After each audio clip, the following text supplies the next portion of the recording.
Oke guys, video ini direkam dengan menggunakan HP Samsung A54 5G dengan resolusi Full HD 30 fps. Jadi di video kali ini banyak orang yang menanyakan bahwa, Bang, HP Samsung itu sebenarnya bisa buat konten apa enggak sih? Ini jawabannya, kalian bisa saksikan di video ini. Jadi kalau menurutku HP Samsung itu merupakan HP yang chipsetnya itu mendukung untuk para konten kreator, apalagi pemula. Karena apa?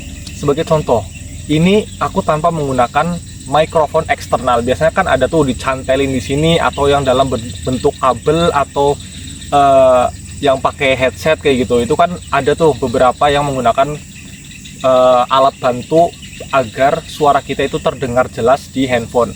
Tapi kali ini aku tanpa menggunakan apa-apa, dan jarak antara posisiku duduk di sini dengan HP itu kurang lebih sekitar 2 meter. Tapi suara itu terdengar jelas. Kalau misalnya memang jelas, itu kalian komen di bawah ini, jelas kayak gitu.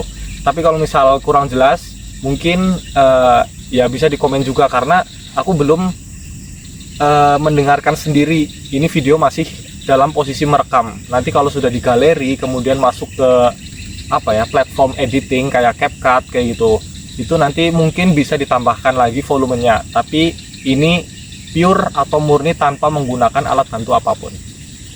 Jadi sebagai contoh, biasanya kan konten-konten itu bingung ya, udah beli HP tapi ternyata masih butuh bantuan mic eksternal lagi. Nah, ini tanpa menggunakan apapun. Sebagai contoh, aku akan membuat sebuah konten untuk kalian saksikan. Ini sebagai contoh aja ya. Ya kalau misal memang kontennya nanti rame, bisalah dipertimbangkan. Ini kita bahas santai aja kali ya. Kalau misal kita mikir konten, kadang tuh ide itu udah banyak. Ada konten masak, konten a day in my life, vlog, food vlogger, atau konten-konten olahraga kayak gitu. Nah, itu sebenarnya udah banyak. Tapi kita itu bisa lebih spesifik.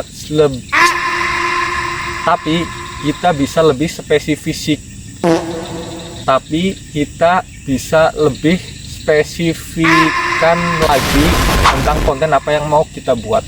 Jadi dalam hal konten kreator ada istilah namanya niche. Niche itu adalah jenis konten yang akan kalian pilih. Misal nih, dari awal kontenku itu HP. Nah, kalian mungkin kesini nonton gimana sih kualitas HP yang aku pakai, terutama HP Samsung A54 5G kayak gitu. Nah, begini merupakan niche buat tahap awal pemilihan jenis konten. Dari awal itu ngebahas soal Samsung atau HP, ya ke belakang itu harus ngebahas HP juga.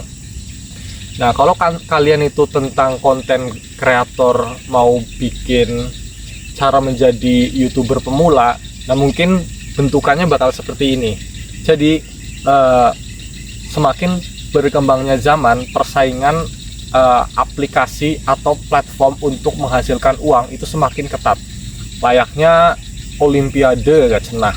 Kayak misal nih, zaman sekarang 2023 itu udah tinggal 2 bulan lagi udah habis nih, ganti tahun 2024.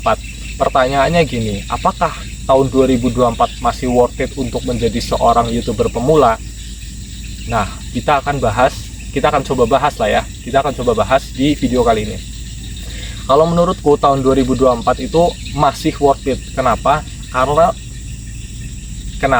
Karena kalau kita amati, orang-orang itu sebenarnya ya, itu cenderung seneng nonton video loh guys.